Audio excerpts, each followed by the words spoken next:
जय श्री राधे कृष्णा। किसी ने बड़े कमाल की बात कही है कि अपने जीवन को ऊपर वाले को सौंप दे, क्योंकि आप जीवन भर में जो कर सकते हैं उतना तो वह एक पल में कर सकता है।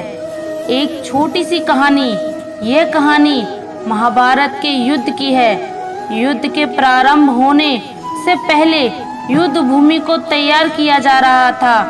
कुरुक्षेत्र की भूमि को समतल बनाया जा रहा था, पेड़ों को हटाया जा रहा था। उस युद्ध भूमि का एक दिन पहले मुआयना करने के लिए भगवान श्री कृष्ण और उनके मित्र धनुर्धर अर्जुन पहुँचे।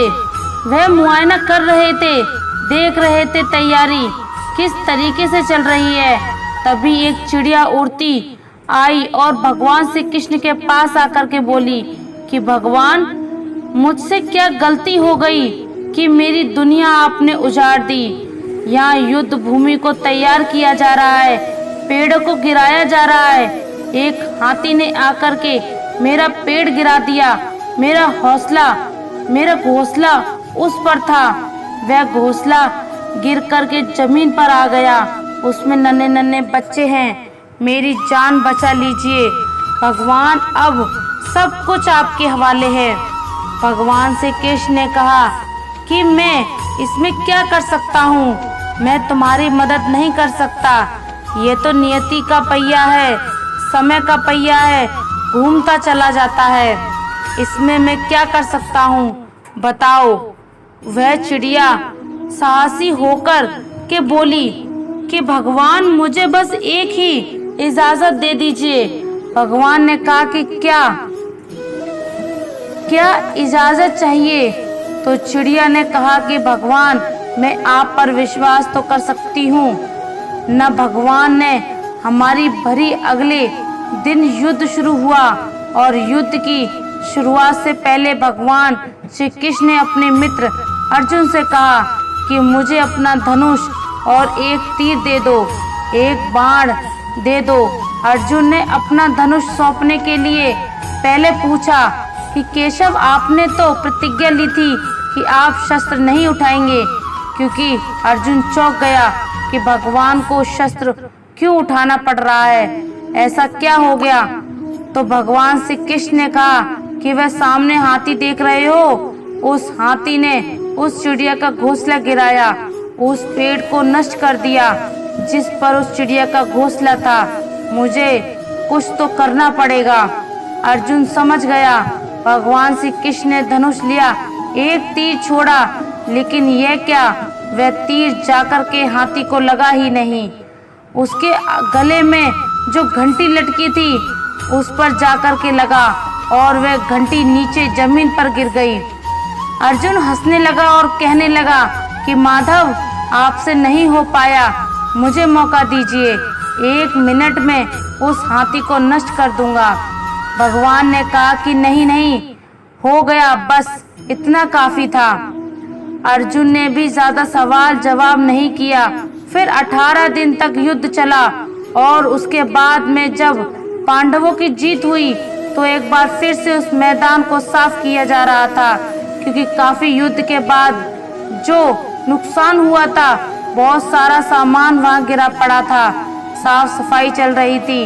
भगवान श्री कृष्ण एक बार फिर से अपने मित्र के साथ अर्जुन के साथ सभी भूमि का मुआयना करने के लिए निकले और अर्जुन से कहा कि एक काम कीजिए, मेरे सखा रथ से उतर के नीचे वह जो घंटी रखी उसको हटा दीजिए।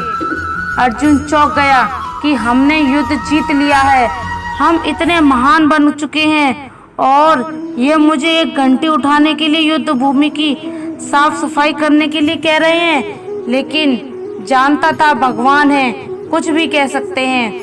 रथ से नीचे उतरा, जाकर के उस घंटी को उठाया और जैसे ही उस घंटी को उठाया वैसे ही उसके नीचे से नन्हे नन्हे चिड़िए के बच्चे फड़फड़ा के हुए उड़ान भर ली और उड़ गए। अर्जुन की आंखें नम हो गईं। उस घंटी के नीचे था वो घोंसला, उस चिड़िया का जो मदद मांगने आई थी। 18 दिन के युद्ध में वो चिड़िया और उसके बच्चे सुरक्षित रहे, क्योंकि घंटी वहां पर उनका सुरक्षा कवच बनकर आ चुकी थी। चिड़िया ने शुरुआत में सिर्फ यह कहा था कि क्या भगवान, मैं आप पर विश्वास तो कर सकती हूँ ना, और भगवान ने हामी भरी थी। कहानी बहुत छोटी है, लेकिन हमें सिखाती है कि दुनिया में हमारे सामने चाहे जो परिस्थिति आ जाए, एक काम की अपने जीवन को ऊपर वाले को सौंप दीजिए, क्योंकि आप जीवन भर में जितना कर सकते हैं उससे कहीं ज़्यादा तो वह एक पल में कर सकता है। अगर कोई आपकी कीमत ना समझ सके तो निराश मत होना, क्योंकि कबाड़ के व्यापारी को हीरे की परख नहीं होती। जीवन में पैसा बहुत कुछ होता है, पर सब कुछ नहीं होता। पर जो इंसान बहुत कुछ को सब कुछ समझ लेता है, उसके पास आखिर में कुछ भी नहीं बचता। इंसान उन चीज़ों से कम बीमार पड़ता है जिसे वह खाता है, पर उन चीज़ों से ज़्यादा बीमार पड़ता है जो अंदर ही अंदर उसे खा रही होती है। हम उन्हें ही रुलाते हैं जो हमारी परवाह करते हैं। माता पिता, पत्नी, हम उनके लिए रोते हैं जो हमारी परवाह नहीं करते, जैसे औलाद, और हम उनकी परवाह करते हैं जो हमारे लिए कभी नहीं रोएंगे, जैसे समाज। इंसान बड़ा हुआ तो बचपन भूलता है, शादी हुई तो माता पिता को भूलता है, बच्चे हुए तो भाई बहन को भूलता है, अमीर हुआ तो गरीब को भूलता है, और जब बूढ़ा हो जाता है तो भूली हुई सारी बातें याद करके रोता है। जब आप जवान हो तो बुजुर्ग का सम्मान करो, जब आप मजबूत हो तो कमज़ोर का सम्मान करो, जब आप गलत हो तो अपनी गलती स्वीकार करो, क्योंकि जीवन में एक दिन आप भी बूढ़े, गलत और कमज़ोर होंगे। जो उदय हुआ है वह अस्त भी होगा, जो विकसित हुआ है वह मुरझा जाएगा, जो छीना गया है वह एक दिन रह भी जाएगा। पापी और विश्वासघाती होने की कोई जाति नहीं होती, वह इंसान की सोच और कृतियों का परिणाम होता है। साथियों, वास्तव में इंसान की सोच उसके स्तर से नीचे जा सकती है, और यही पापी और विश्वासघाती बना देता है। इस वीडियो में मुझसे कोई गलती हुई हो तो मैं क्षमा चाहती हूँ। उम्मीद है आपको यह वीडियो अच्छी लगी होगी।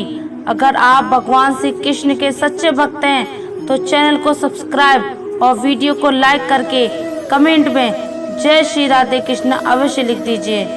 धन्यवाद। आज की इस वीडियो में बस इतना ही। जय श्री राधे कृष्ण।